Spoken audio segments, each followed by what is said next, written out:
Alright, good morning. I'm all blown out because the first rays of the rising sun are blinding me in the face. But last night I made a rookie mistake. A very simple rookie mistake. Never pull the brakes on your trailer, especially if you've driven through ice and you've driven through snow and the temperature is supposed to plummet, because then the moisture in your brake drums freezes your brake shoes to the drum. And it's simple and everybody knows it. But I've been pulling my brakes at night because my trailer, when it's loaded, it creaks and groans and as it settles in all night. And when you're in the truck, that scares the crap out of you, when you're in a good sleep and all of a sudden your trailer takes shifts because, the airbag settled a little bit. And so now what I have is I've got 3 free wheels, and I've got one I'm waiting to, hoping the sun hits it and thaw it out. I've got a hammer. I'm going to go try that and see if I can't bang on the drum and let that pad loosen up.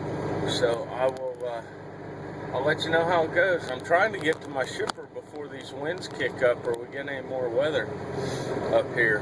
I'm in Hibbing, Minnesota, and when I came in last night, it was about 33, maybe 32, 33 degrees Celsius or Fahrenheit, and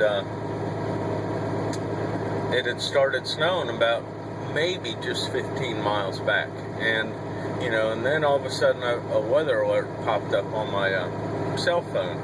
When I get parked up, I read the weather alert, and sure enough, there's a fast-moving cold front coming through, and expected to dump about no more than an inch or so of snow. And I can show you right now what we got. It's not a lot, but if you look down there, everything was warm enough that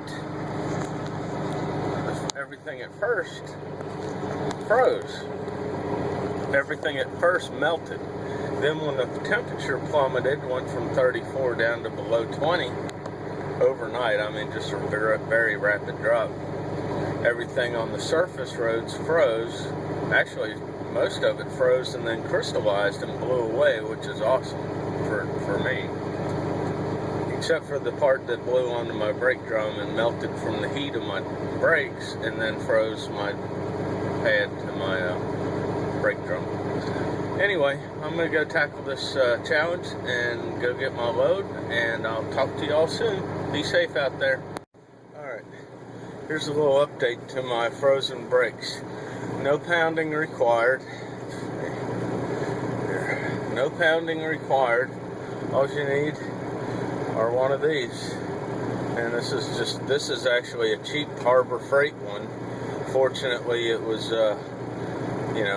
it did the job. Now you could tell it was Harbor Freight when I was prying in there, and this part of the bar was actually bending and flexing.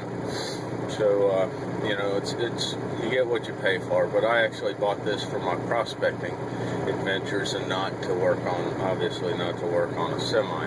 However, you go in back, and what I did was on each end of the shoe, there's the metal part of the frame or the ribbing of the shoe that the pad or the actual shoe rides on.